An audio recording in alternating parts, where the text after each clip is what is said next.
Viewers, ഇന്നത്തെ വീഡിയോയിലേക്ക് എല്ലാവർക്കും സ്വാഗതം. ഇന്ന് ഈ ഒരു വീഡിയോയിൽ ഒരു ഫ്രിൽഡ് ഫ്രോക്കാണ് കട്ട് ചെയ്ത് സ്റ്റിച്ച് ചെയ്തെടുക്കാൻ വേണ്ടി പോകുന്നത്. വളരെ സിമ്പിളായിട്ട് ആണ് ഇത് ചെയ്തെടുക്കുന്നത്. അതിനുവേണ്ടി ഈ ഒരു ഗ്രീൻ കളറിലുള്ള മെറ്റീരിയൽ 3 മീറ്ററാണ് എടുത്തിട്ടുള്ളത്. ഈ ഒരു പീസ് 1/2 മീറ്ററും എടുത്തിട്ടുണ്ട്. ഇത് നമ്മുടെ ചെസ്റ്റ് പോർഷനിൽ ഒരു യോക്കായിട്ട് കട്ട് ചെയ്ത് സ്റ്റിച്ച് ചെയ്തെടുക്കാൻ വേണ്ടിയിട്ടാണ്. അപ്പോൾ ഇതെങ്ങനെയാണ് കട്ട് ചെയ്തെടുക്കുന്നതെന്ന് കാണാം. ഇതിൻ്റെ ബോഡി പാർട്ടും സ്കേർട്ട് പാർട്ടും സെപ്പറേറ്റ് കട്ട് ചെയ്തെടുത്തിട്ടാണ് സ്റ്റിച്ച് ചെയ്തെടുക്കുന്നത്. അപ്പോൾ ആദ്യം തന്നെ നമുക്കിതിൻ്റെ ബോഡി പാർട്ട് കട്ട് ചെയ്തെടുക്കാം. അതിന് വേണ്ടിയിട്ട് ഈ ഒരു തുണിയുടെ അറ്റത്ത് നിന്ന് ബോഡി പാർട്ടിന് ആവശ്യമായിട്ടുള്ള തുണി ഇതേപോലെ ഞാൻ മടക്കിയിട്ടിട്ടുണ്ട്. തുണി ഇവിടെ 4ആയിട്ട് മടക്കിയിട്ടിട്ടുണ്ട്. ആദ്യം ഇതിൻ്റെ ഏറ്റവും മേൽഭാഗത്ത് ഇതേപോലെ ഒരു സ്ട്രൈറ്റ് ലൈൻ വരച്ചെടുക്കാം. ഇനി അവിടെ നിന്നും താഴേക്ക് ബോഡി പാർട്ടിൻ്റെ ലെങ്ത്ത് മാർക്ക് ചെയ്തെടുക്കാം. ഞാനിവിടെ 14 ഇഞ്ചാണ് മാർക്ക് ചെയ്തെടുക്കുന്നത്. 1 ഇഞ്ച് സീം അലവൻസും കൂടി ആഡ് ചെയ്ത് കൊടുത്തിട്ടുണ്ട്. അങ്ങനെ ടോട്ടൽ 15 ഇഞ്ച് ലെങ്ത്തിൽ ഇവിടെ മാർക്ക് ചെയ്തിട്ട് ആ ഒരു പീസ് നമുക്ക് കട്ട് ചെയ്തെടുക്കാം.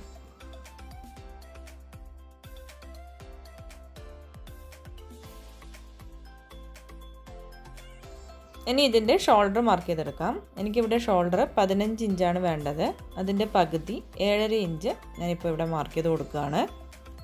ആ ഒരു പോയിന്റിൽ നിന്നും താഴേക്ക് ആം ഹോൾ ലെങ്ത്തും 7.5 ഇഞ്ച് തന്നെ മാർക്ക് ചെയ്ത് കൊടുക്കാം.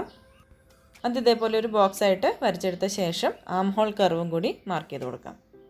ഈ ഒരു ആം ഹോൾ ലെങ്ത്ത് വരച്ചിരിക്കുന്ന മേൽഭാഗത്ത് നിന്ന് 1/2 ഇഞ്ച് താഴോട്ടേക്ക് ഒരു പോയിന്റ് മാർക്ക് ചെയ്ത് കൊടുക്കാം. ഇത് ഷോൾഡർ സ്ലോപ്പ് വരയ്ക്കാൻ വേണ്ടിയിട്ടാണ്. പിന്നീട് ഇതേപോലെ ഒരു ഫ്രഞ്ച് കർവ് വെച്ചിട്ട് നമുക്ക് ഈ ഒരു ആം ഹോൾ കർവ് നീറ്റായിട്ട് വരച്ചെടുക്കാം. ആ ഒരു ഷോൾഡർ സ്ലോപ്പ് നമുക്ക് ഇതേപോലെ ഒന്ന് വരച്ചെടുക്കാം. ഇനി ഇതിൻ്റെ ചെസ്റ്റ് റൗണ്ട് മെഷർമെൻ്റ് ആണ് മാർക്ക് ചെയ്തെടുക്കേണ്ടത്. ഇവിടെ എനിക്ക് ചെസ്റ്റ് 40 ഇഞ്ചാണ്. അതിൻ്റെ 4/1 ഭാഗം 10 ഇഞ്ച് ഞാനിവിടെ മാർക്ക് ചെയ്ത് കൊടുക്കുകയാണ്. 1 ഇഞ്ച് അല്ലെങ്കിൽ 1.5 ഇഞ്ചാണ് സീം അലവൻസ് നമ്മളിവിടെ ആഡ് ചെയ്ത് കൊടുക്കേണ്ടത്. എനിക്കിവിടെ കുറച്ച് തുണി കുറവാണ്. അത് വേണമെന്നുണ്ടെങ്കിൽ ഒരു ചെറിയ പീസ് അവിടെ നമുക്ക് ജോയിൻ ചെയ്ത് കൊടുക്കാവുന്നതാണ്. ഇവിടെ വേസ്റ്റ് റൗണ്ട് മെഷർമെൻറ്റ് 9 ഇഞ്ചാണ്. അതിൻ്റെ കൂടെയും 1 ഇഞ്ച് ടക്കിടുന്നതിന് വേണ്ടിയിട്ടും പിന്നീട് നമ്മുടെ സീം അലവൻസും 1.5 ഇഞ്ച് മാർക്ക് ചെയ്ത് കൊടുത്തു. ഇനി ഈ ഒരു സൈഡിൽ 1 ഇഞ്ച് മേലോട്ടേക്ക് ഒരു പോയിന്റ് മാർക്ക് ചെയ്തെടുത്ത ശേഷം കേർവ് ഷേപ്പിൽ വരച്ചെടുക്കാം. ഇനി ഇതിൻ്റെ ടക്സ് പോയിന്റ് മാർക്ക് ചെയ്ത് കൊടുക്കാം. ഈ ഒരു ഫോൾഡഡ് സൈഡിൽ നിന്ന് ഇങ്ങോട്ടേക്കായിട്ട് 4 ഇഞ്ചിൽ ഒരു പോയിന്റ് മാർക്ക് ചെയ്ത് കൊടുക്കാം. ആ ഒരു ഭാഗത്ത് 4.5 ഇഞ്ചാണ് ആ ഒരു ടക്സിൻ്റെ ലെങ്ത്ത് ഞാനിവിടെ മാർക്ക് ചെയ്ത് കൊടുക്കുന്നത്. ഇത് ഫ്രണ്ട് പീസിലും ബാക്ക് പീസിലും ഒരേപോലെ ഇതേ അളവിൽ മാർക്ക് ചെയ്ത് കൊടുത്തിട്ട് സ്റ്റിച്ച് ചെയ്തെടുക്കേണ്ടതാണ്. ഇനി നമുക്കിതിൻ്റെ നെക്ക് മാർക്ക് ചെയ്തെടുക്കാം. ഫ്രണ്ട് നെക്ക് കട്ട് ചെയ്യുന്നതിന് മുന്നേ ഈ ഒരു പീസ് വെച്ചിട്ടാണ് നമ്മൾ യോക്ക് ചെയ്തെടുക്കുന്നത്. അപ്പോൾ ആദ്യം തന്നെ ഈ മാർക്ക് ചെയ്തിട്ടുള്ള ഭാഗങ്ങളൊക്കെ കട്ട് ചെയ്ത് മാറ്റിയെടുത്ത ശേഷം ഫ്രണ്ട് ഭാഗവും ബാക്ക് ഭാഗവും സെപ്പറേറ്റ് ആക്കി വെച്ചിട്ട് നമുക്ക് നെക്ക് കട്ട് ചെയ്തെടുക്കാം.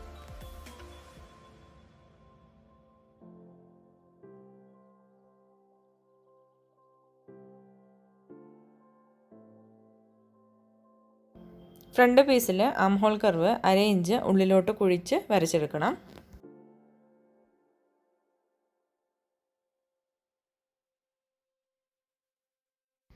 ഇതേപോലെ ആം ഹോൾ കർവ് 1/2 ഇഞ്ച് ഉള്ളിലോട്ട് കുഴിച്ച് വരച്ചെടുത്തു. ഇനി ഇതിൻ്റെ നെക്കാണ് മാർക്ക് ചെയ്തെടുക്കേണ്ടത്. ഫ്രണ്ട് നെക്ക് നമ്മളിപ്പോൾ മാർക്ക് ചെയ്തെടുക്കുന്നില്ല. ഇതിലൊരു ചെസ്റ്റ് പോർഷനിൽ യോക്ക് പീസ് ജോയിൻ ചെയ്ത് കൊടുക്കുന്നുണ്ട്. അതിനുശേഷം നെക്ക് കട്ട് ചെയ്തെടുക്കാം. ഈ ഒരു ബാക്ക് നെക്ക് നമുക്ക് ഇനി മാർക്ക് ചെയ്ത് കട്ട് ചെയ്തെടുക്കാം. ബാക്ക് നെക്കിൻ്റെ ലെങ്ത്ത് ഞാനിവിടെ 3 ഇഞ്ചാണ് മാർക്ക് ചെയ്ത് കൊടുക്കുന്നത്.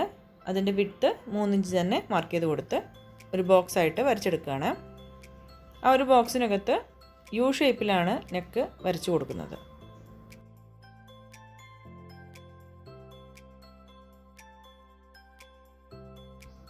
ഇനി ഫ്രണ്ട് ഭാഗത്ത് വെച്ച് കൊടുക്കാൻ വേണ്ടിയിട്ട് ഈ ഒരു പീസ് നമുക്ക് കട്ട് ചെയ്തെടുക്കാം. ഈ ഒരു പീസ് ഞാൻ ഫ്രണ്ട് ഭാഗത്ത് 10 ഇഞ്ച് വീതിയിലാണ് കട്ട് ചെയ്തെടുക്കാൻ വേണ്ടി പോകുന്നത്. അതിന് ഇതേപോലെ തുണി 2ആയിട്ട് മടക്കിയെടുത്ത ശേഷം ആദ്യം തന്നെ മേൽഭാഗത്ത് സ്ട്രെയിറ്റ് ആയിട്ടൊരു ലൈൻ വരച്ചു കൊടുക്കാം. അവിടെ നിന്നും ഈ ഒരു യോക്കിൻ്റെ വിഡ്ത്ത് എന്ന് പറയുന്നത് 10 ഇഞ്ചാണ് വേണ്ടത്. അപ്പോൾ 2ആയിട്ട് മടക്കിയിട്ടത് കൊണ്ട് തന്നെ 5 ഇഞ്ചാണ്. 1/2 ഇഞ്ച് തയ്യൽ തുമ്പും കൂടി ചേർത്തിട്ട് 5.5 ഇഞ്ചിലാണ് ഞാനിവിടെ മാർക്ക് ചെയ്തിട്ടുള്ളത്. ഈ ഒരു യോക്കിൻ്റെ ലെങ്ത്ത് ഞാനിവിടെ 13 ഇഞ്ചിലാണ് കൊടുക്കുന്നത്. 13ൻ്റെ കൂടെ തയ്യൽ തുമ്പായിട്ട് 1/2 ഇഞ്ചോ അല്ലെങ്കിൽ 3/4 ഇഞ്ചോ ആഡ് ചെയ്ത് കൊടുക്കാം. അത് നമുക്ക് അടിവശത്തൊന്ന് ഫോൾഡ് ചെയ്ത് സ്റ്റിച്ച് ചെയ്ത് കൊടുക്കുന്നതിന് വേണ്ടിയിട്ടാണ്. അപ്പോൾ ഞാനിവിടെ ടോട്ടൽ 13.5 ഇഞ്ച് മാർക്ക് ചെയ്ത് കൊടുത്തിട്ടുണ്ട്.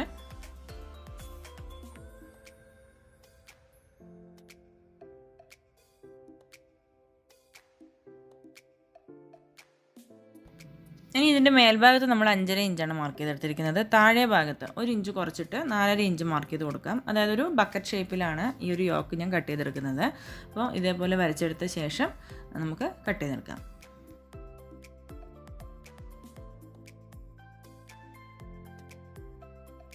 ഇതിൻ്റെ സെൻട്രൽ ഭാഗം ഒന്ന് മാർക്ക് ചെയ്ത് കൊടുക്കാം. ഇനി ഈ ഒരു യോക്ക് പീസിൻ്റെ 3 സൈഡ് വശവും ഫോൾഡ് ചെയ്ത് സ്റ്റിച്ച് ചെയ്ത ശേഷം ഈ ഒരു പ്ലെയിൻ ഗ്രീൻ പീസിൽ സെൻട്രൽ ഭാഗം കറക്റ്റാക്കി വെച്ച് കൊടുത്തിട്ട് ഇതേപോലെ പതിച്ച് സ്റ്റിച്ച് ചെയ്ത് കൊടുക്കുകയാണ് ചെയ്യുന്നത്. ഇവിടെ നെക്ക് ഞാൻ ക്യാൻവാസിൽ കട്ട് ചെയ്തിട്ടാണ് സ്റ്റിച്ച് ചെയ്ത് കൊടുക്കുന്നത്. അതല്ല ഈ യോക്ക് പീസിൽ തന്നെ നെക്ക് കട്ട് ചെയ്തിട്ട് ഉൾവശത്ത് വെച്ച് സ്റ്റിച്ച് ചെയ്ത ശേഷം നല്ല വശത്തേക്ക് തിരിച്ചിട്ട് പതിച്ച് സ്റ്റിച്ച് ചെയ്ത് കൊടുക്കുകയും ചെയ്യാം. പക്ഷേ നെക്കിൻ്റെ ഭാഗത്തൊരു കട്ടി ഉണ്ടാവില്ല. അതുകൊണ്ട് ഇവിടെ ഞാൻ ക്യാൻവാസിലാണ് നെക്ക് കട്ട് ചെയ്തിട്ട് സ്റ്റിച്ച് ചെയ്തെടുക്കാൻ വേണ്ടി പോകുന്നത്. അത് നമുക്ക് സ്റ്റിച്ച് ചെയ്യുന്ന സമയത്ത് കാണാം. ഇനി ഇതിൻ്റെ ബോഡി പാർട്ട് കട്ട് ചെയ്ത ശേഷം സ്കേർട്ട് പാർട്ടാണ് കട്ട് ചെയ്തെടുക്കേണ്ടത്. അപ്പോൾ നമുക്ക് സ്കേർട്ട് പാർട്ടിൻ്റെ ലെങ്ത്ത് മാർക്ക് ചെയ്ത് കൊടുത്തിട്ട് കട്ട് ചെയ്തെടുക്കാം. ഈ ഒരു കുർത്തിയുടെ ടോട്ടൽ ലെങ്ത്ത് എന്ന് പറയുന്നത് 44 ഇഞ്ചാണ്. അപ്പോൾ ബോഡി പാർട്ട് നമ്മൾ 14 ഇഞ്ചിലും സ്കേർട്ട് പാർട്ട് ഇവിടെ 30 ഇഞ്ചിലുമാണ് കട്ട് ചെയ്തെടുക്കേണ്ടത്. അതിൻ്റെ കൂടെ സീം അലവൻസ് ആഡ് ചെയ്തിട്ട് വേണം കട്ട് ചെയ്തെടുക്കാൻ. നമ്മൾ ബോഡി പാർട്ടിൻ്റെ കൂടെ 1 ഇഞ്ച് എക്സ്ട്രാ ആഡ് ചെയ്തിട്ട് 15 ഇഞ്ചിൽ കട്ട് ചെയ്ത് വെച്ചു. ഇനി സ്കേർട്ടിൻ്റെ ലെങ്ത്ത് 30 ഇഞ്ചും അതിൻ്റെ കൂടെ 1.5 ഇഞ്ച് സീം അലവൻസും കൂടി ആഡ് ചെയ്തിട്ട് 31.5 ഇഞ്ചിൽ കട്ട് ചെയ്തെടുക്കാം. ഞാനിവിടെ തുണി 4ആയിട്ട് മടക്കിയിട്ടിട്ട് 31.5 ഇഞ്ച് ലെങ്ത്തിൽ കട്ട് ചെയ്തെടുക്കുകയാണ്. ഇതേപോലെ കട്ട് ചെയ്തെടുത്തിട്ടുണ്ട്. ഇനി ബാക്ക് പീസും ഫ്രണ്ട് പീസും സെപ്പറേറ്റ് ആയിട്ട് ഇതേപോലെ കട്ട് ചെയ്തെടുക്കാം. ഇനി ഈ ഒരു ഫ്രണ്ട് പീസിലും ബാക്ക് പീസിലും പ്ലീറ്റ്സ് ചെയ്തെടുക്കണം. അപ്പോൾ നമ്മൾ കട്ട് ചെയ്ത് വെച്ചിട്ടുണ്ടായിരുന്ന ബോഡി പാർട്ടിൻ്റെ അളവിന് കറക്റ്റായിട്ട് പ്ലീറ്റ്സ് റെഡിയാക്കി എടുത്തിട്ട് സ്കേർട്ട് പാർട്ടും ബോഡി പാർട്ടും ജോയിൻ ചെയ്ത് കൊടുക്കുകയാണ് ചെയ്യുന്നത്. ഇതേപോലെ ചെറിയ ചെറിയ പ്ലീറ്റ്സ് സ്റ്റിച്ച് ചെയ്ത് കൊടുക്കാം. അതല്ലെങ്കിൽ നമുക്ക് ഒരു ലോങ് സ്റ്റിച്ച് കൊടുത്തിട്ട് അതിൽ നിന്ന് ഒരു നൂല് വലിച്ചെടുത്തിട്ട് അങ്ങനെയും പ്ലീറ്റ്സ് റെഡിയാക്കി എടുക്കാം. ഇനി ഇതിൻ്റെ സ്ലീവ്സ് കട്ട് ചെയ്തെടുക്കാം. 2 സ്ലീവ്സിനും കൂടി തുണി ഞാനിവിടെ 4ആയിട്ട് മടക്കിയിട്ടിട്ടുണ്ട്. സ്ലീവ്സിൻ്റെ ലെങ്ത്ത് എനിക്കിവിടെ 17 ഇഞ്ചാണ് വേണ്ടത്. 1 ഇഞ്ച് സീം അലവൻസും കൂടി കൂട്ടിയിട്ട് 18 ഇഞ്ചിൽ ഞാനിവിടെ കട്ട് ചെയ്ത് വെച്ചിട്ടുണ്ട്. ഇനി ഇതിൻ്റെ സ്ലീവ്സ് റൗണ്ട് മാർക്ക് ചെയ്തെടുക്കാം. താഴെ ഭാഗത്ത് 5.5 ഇഞ്ചാണ് ഞാൻ മാർക്ക് ചെയ്തെടുക്കുന്നത്. ഒരു മിഡിൽ ഭാഗത്ത് 6.5 ഇഞ്ച്. അതിനുശേഷം നമുക്ക് ഈ ഒരു ക്യാപ്പ് ഹൈറ്റ് 3.25 ഇഞ്ചിൽ മാർക്ക് ചെയ്ത് കൊടുത്തിട്ട് സ്ലീവ്സിൻ്റെ ഷേപ്പ് ഇതേപോലെ വരച്ചെടുക്കാം. ഈ ഒരു ബൈസെപ്സിൻ്റെ അവിടെ 7 ഇഞ്ചാണ്. അത് ഇതേപോലെ ജോയിൻ ചെയ്തിട്ട് വരച്ചെടുക്കാം. 1.5 ഇഞ്ച് സീം അലവൻസും കൂടി മാർക്ക് ചെയ്ത് കൊടുത്തിട്ട് അതും കൂടി ഒന്ന് വരച്ചെടുത്ത ശേഷം കട്ട് ചെയ്തെടുക്കാം.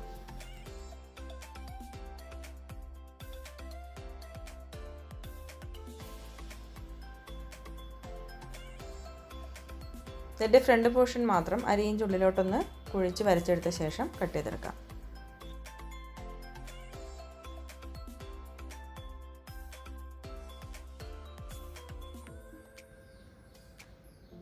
ഇതേപോലെ കട്ട് ചെയ്തെടുത്തിട്ടുണ്ട്. ഇനി ഈ ഒരു സ്ലീവ്സിൻ്റെ അടിവശത്തും നമ്മൾ യോക്കിൽ വെച്ച് കൊടുത്തിട്ടുള്ള അതേ പീസ് ഒരു 3 ഇഞ്ച് വീതിയിൽ വെച്ച് കൊടുക്കുന്നുണ്ട്. അപ്പോൾ അത് നമുക്ക് ഇതേപോലെ ഒന്ന് കട്ട് ചെയ്തെടുക്കാം. ഞാനിവിടെ ഈ ഒരു പീസിൻ്റെ വിഡ്ത്ത് 4 ഇഞ്ചിലാണ് കട്ട് ചെയ്തെടുത്തിരിക്കുന്നത്. മേലെ ഭാഗത്തും താഴെ ഭാഗത്തും 1/2 ഇഞ്ച് വീതം ഫോൾഡ് ചെയ്തിട്ട് സ്റ്റിച്ച് ചെയ്ത് കൊടുക്കാൻ വേണ്ടി 1 ഇഞ്ച് എക്സ്ട്രാ ഇട്ടിട്ടാണ് കട്ട് ചെയ്തെടുത്തിരിക്കുന്നത്. എല്ലാ പീസും കട്ട് ചെയ്ത് കഴിഞ്ഞു. ഇനി നമുക്കിത് എങ്ങനെയാണ് സ്റ്റിച്ച് ചെയ്തെടുക്കുന്നത് നോക്കാം. ആദ്യം തന്നെ ഫ്രണ്ട് യോക്ക് നമുക്ക് സ്റ്റിച്ച് ചെയ്തെടുക്കാം. ഈ ഒരു പീസിൻ്റെ 3 സൈഡും ഞാൻ ഇതേപോലെ 1/2 ഇഞ്ച് ഉള്ളിലോട്ട് ഫോൾഡ് ചെയ്തിട്ട് സ്റ്റിച്ച് ചെയ്തെടുത്തിട്ടുണ്ട്. ഇനി ഈ ഒരു ഫ്രണ്ട് പീസിൻ്റെ നല്ല വശത്ത് ഇതേപോലെ വെച്ച് കൊടുത്തിട്ട് ഈ ഒരു 3 സൈഡും പതിച്ച് സ്റ്റിച്ച് ചെയ്ത് കൊടുക്കാം. ഇതേപോലെ ഈ ഒരു യോക്ക് സ്റ്റിച്ച് ചെയ്തെടുത്തിട്ടുണ്ട്. നമ്മൾ താഴെ ഭാഗത്ത് 2 ടക്സ് മാർക്ക് ചെയ്തെടുത്തിട്ടുണ്ടായിരുന്നു. അത് ആദ്യം സ്റ്റിച്ച് ചെയ്തെടുത്ത ശേഷമാണ് ഈ ഒരു യോക്ക് പീസ് സ്റ്റിച്ച് ചെയ്ത് കൊടുത്തിരിക്കുന്നത്. ഇനി ഈ ഒരു പീസിൽ നമുക്ക് നെക്ക് സ്റ്റിച്ച് ചെയ്തെടുക്കാം. നെക്കിന് വേണ്ടി ഞാനിവിടെ ക്യാൻവാസിലാണ് കട്ട് ചെയ്തെടുത്തിരിക്കുന്നത്. ഈ ഒരു ഷേപ്പിൽ കട്ട് ചെയ്തെടുത്തിട്ട് ഒരു തുണിയിൽ അയൺ ചെയ്തെടുത്തിട്ടുണ്ട്. അതിൻ്റെ സൈഡ് വശം 1/2 ഇഞ്ച് ഉള്ളിലോട്ട് ഫോൾഡ് ചെയ്തിട്ട് സ്റ്റിച്ച് ചെയ്ത് കൊടുത്തിട്ടുണ്ട്. ഈ ഒരു നെക്കിൻ്റെ ടോട്ടൽ ലെങ്ത്ത് 6 ഇഞ്ചാണ്. 4.5 ഇഞ്ച് ലെങ്ത്തിലൊരു യു ഷേപ്പിൽ മാർക്ക് ചെയ്ത് കൊടുത്തു. അവിടെ നിന്നും താഴേക്ക് 1.5 ഇഞ്ചിൽ ചെറിയൊരു വി ഷേപ്പിലും കട്ട് ചെയ്തെടുത്തിട്ടുണ്ട്. അങ്ങനെ ടോട്ടൽ 6 ഇഞ്ചാണ് ഈ ഒരു നെക്കിൻ്റെ ലെങ്ത്ത്. നെക്കിൻ്റെ വിഡ്ത്ത് ഞാനിവിടെ 6 ഇഞ്ച് തന്നെയാണ് കൊടുത്തിരിക്കുന്നത്. ഇനി ഈ ഒരു ഫ്രണ്ട് പീസിൻ്റെ നല്ല വശത്ത് ഇതേപോലെ വെച്ച് കൊടുത്ത ശേഷം ക്യാൻവാസിൻ്റെ സൈഡ് വഴി സ്റ്റിച്ച് ചെയ്ത് കൊടുത്തിട്ട് ആ സെൻട്രൽ ഭാഗത്തെ പീസൊന്ന് കട്ട് ചെയ്ത് മാറ്റാം. ഇനി ആ ഒരു സ്റ്റിച്ചിൽ പെടാത്ത രീതിയിൽ സൈഡ് വഴി ചെറിയ ചെറിയ കട്ടിട്ട് കൊടുക്കാം. അപ്പോൾ നമുക്ക് ഉള്ളിലേക്ക് ഫോൾഡ് ചെയ്യുന്ന സമയത്ത് ചുളിവുകളില്ലാണ്ട് കിട്ടും.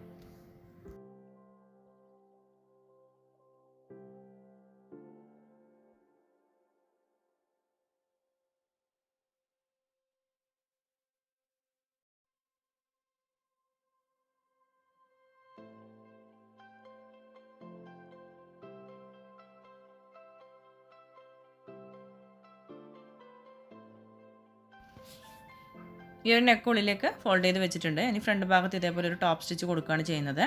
ഉൾവശത്തെ ക്യാൻവാസ് കൈവച്ച് തുന്നി കൊടുക്കണം. ഇനി ഇതിൻ്റെ ബാക്ക് നെക്കിൽ ക്രോസ് പീസ് വെച്ചിട്ട് സ്റ്റിച്ച് ചെയ്തെടുത്തിട്ടുണ്ട്. 1.5 ഇഞ്ച് വീതിയുള്ള ക്രോസ് പീസ് എടുത്തിട്ട് ബാക്ക് നെക്കിൻ്റെ നല്ല വശത്ത് ചേർത്ത് സ്റ്റിച്ച് ചെയ്ത് കൊടുത്ത ശേഷം ഒരു പ്രാവശ്യം ഉള്ളിലേക്ക് ഫോൾഡ് ചെയ്ത് സ്റ്റിച്ച് ചെയ്തതാണിത്. ഇതിൻ്റെ അടിവശത്ത് 2 ടക്സ് മാർക്ക് ചെയ്തിട്ടുണ്ടായിരുന്നു, അതും നമ്മൾ സ്റ്റിച്ച് ചെയ്തെടുത്തിട്ടുണ്ട്. ഇനി ബാക്ക് പീസിൻ്റെയും ഫ്രണ്ട് പീസിൻ്റെയും നല്ല വശങ്ങൾ തമ്മിൽ ചേർത്ത് വെച്ച് കൊടുത്തിട്ട് ഷോൾഡർ ജോയിൻ ചെയ്തെടുക്കാം. ഷോൾഡർ ജോയിൻ ചെയ്യുന്ന സമയത്ത് ഫ്രണ്ട് ഭാഗത്തെ നെക്ക് ബാക്ക് സൈഡിലെ ആ ക്രോസ് പീസിൻ്റെ സൈഡിൽ വെച്ച് കൊടുത്തിട്ട് ആ ഒരു ക്രോസ് പീസ് ഫ്രണ്ട് നെക്കിനെ കവർ ചെയ്ത് വെച്ച് കൊടുത്തിട്ടാണ് സ്റ്റിച്ച് ചെയ്തെടുക്കുന്നത്.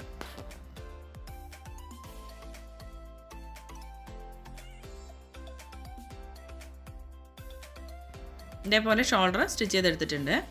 ഇനി ബാക്ക് നെക്കിൻ്റെ ക്രോസ് പീസ് ഒരു പ്രാവശ്യം കൂടി ഉള്ളിലേക്കൊന്ന് ഫോൾഡ് ചെയ്തിട്ട് സ്റ്റിച്ച് ചെയ്തെടുക്കണം.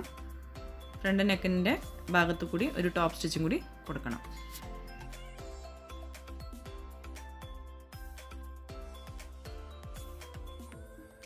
ഇതേപോലെ സ്റ്റിച്ച് ചെയ്ത് കഴിഞ്ഞിട്ടുണ്ട്. ഇനി നമുക്ക് സ്കേർട്ട് പാർട്ട് റെഡിയാക്കി എടുത്തിട്ട് ബോഡി പാർട്ടും സ്കേർട്ട് പാർട്ടും തമ്മിൽ ജോയിൻ ചെയ്ത് കൊടുക്കുകയാണ് ചെയ്യേണ്ടത്. സ്കേർട്ട് പീസിൽ ബോഡി പാർട്ടിൻ്റെ അളവിന് കറക്റ്റായിട്ട് പ്ലീറ്റ്സ് റെഡിയാക്കി എടുത്തിട്ടാണ് ജോയിൻ ചെയ്ത് കൊടുക്കുന്നത്. അതിനുവേണ്ടി സ്കേർട്ട് പീസിൻ്റെ മേൽഭാഗത്ത് ഞാനൊരു ലോങ് സ്റ്റിച്ച് കൊടുത്തിട്ടുണ്ട്. അതിൽ നിന്ന് ഒരു നൂല് മാത്രം വലിച്ചെടുത്തിട്ട് പ്ലീറ്റ്സ് നമുക്ക് അഡ്ജസ്റ്റ് ചെയ്ത് റെഡിയാക്കി എടുക്കാം.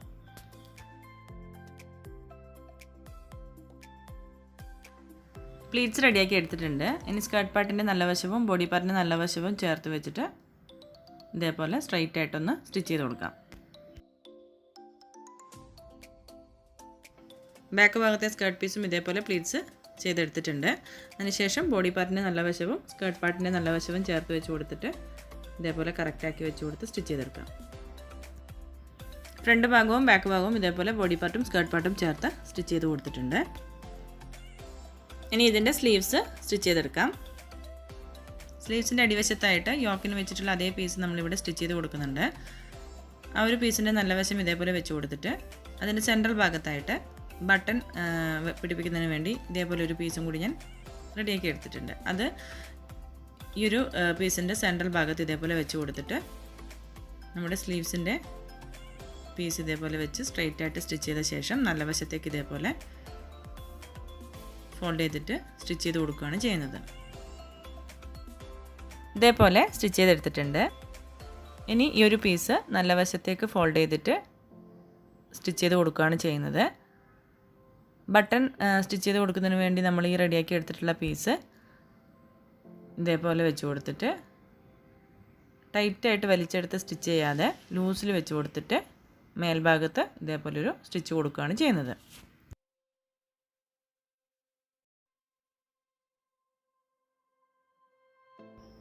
ഇതേപോലെ സ്റ്റിച്ച് ചെയ്തെടുത്തിട്ടുണ്ട്.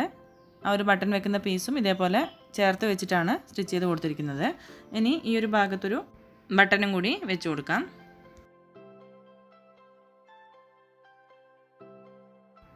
ഇനി ഇതിൻ്റെ സ്ലീവ്സ് ബോഡി പാർട്ടുമായിട്ട് ജോയിൻ ചെയ്ത് കൊടുക്കാം.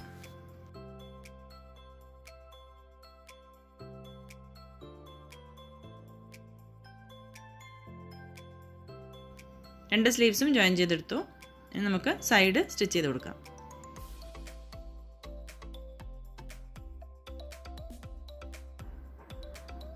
രണ്ട് സൈഡും ഇതേപോലെ സ്റ്റിച്ച് ചെയ്തെടുത്തിട്ടുണ്ട്.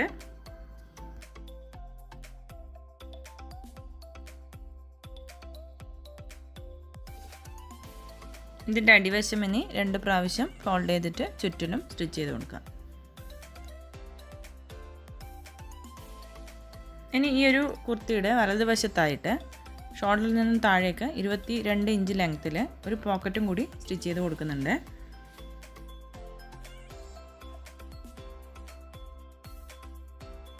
ഈ ഒരു പീസ് ഞാനിവിടെ കട്ട് ചെയ്തെടുത്തത് 8 ഇഞ്ച് വിഡ്ത്തിലാണ്. 1 ഇഞ്ച് വീതം 2 സൈഡിലും ഫോൾഡ് ചെയ്ത് സ്റ്റിച്ച് ചെയ്തെടുക്കും. ഇതിൻ്റെ ലെങ്ത്ത് 7 ഇഞ്ചാണ്. അപ്പോൾ അതിൻ്റെ അടിവശത്തും 1/2 ഇഞ്ച് ഫോൾഡ് ചെയ്തിട്ട് സ്റ്റിച്ച് ചെയ്ത് കൊടുക്കും. ഇതേപോലെ 3 വശവും ഫോൾഡ് ചെയ്ത് സ്റ്റിച്ച് ചെയ്തെടുക്കുന്നുണ്ട്. ഇതിൻ്റെ മേൽഭാഗത്ത് നമ്മൾ യോക്കിൽ കൊടുത്തിട്ടുള്ള അതേ പീസ് 1 ഇഞ്ച് വീതിയിലൊരു ബോർഡർ പോലെയും കൊടുക്കുന്നുണ്ട്. ഇതേപോലെ പോക്കറ്റ് ഞാനിവിടെ സ്റ്റിച്ച് ചെയ്തെടുത്തിട്ടുണ്ട്. പോക്കറ്റിൻ്റെ മേൽഭാഗത്ത് നമ്മൾ യോക്കിൽ വെച്ചിട്ടുള്ള അതേ പീസ് 1 ഇഞ്ച് വീതിയിൽ കൊടുത്തിട്ടുണ്ട്. അപ്പോൾ ഈ ഒരു കുർത്തി സ്റ്റിച്ച് ചെയ്ത് കഴിഞ്ഞിട്ടുണ്ട്. വളരെ സിമ്പിളായിട്ട് ബിഗിനേഴ്സിന് പോലും സ്റ്റിച്ച് ചെയ്തെടുക്കാൻ പറ്റുന്ന ഒരു ഫ്രോക്ക് ടൈപ്പ് കുർത്തിയാണിത്. അപ്പോൾ എല്ലാവർക്കും മനസ്സിലായി കാണും എന്ന് വിചാരിക്കുന്നു. Thank you for watching.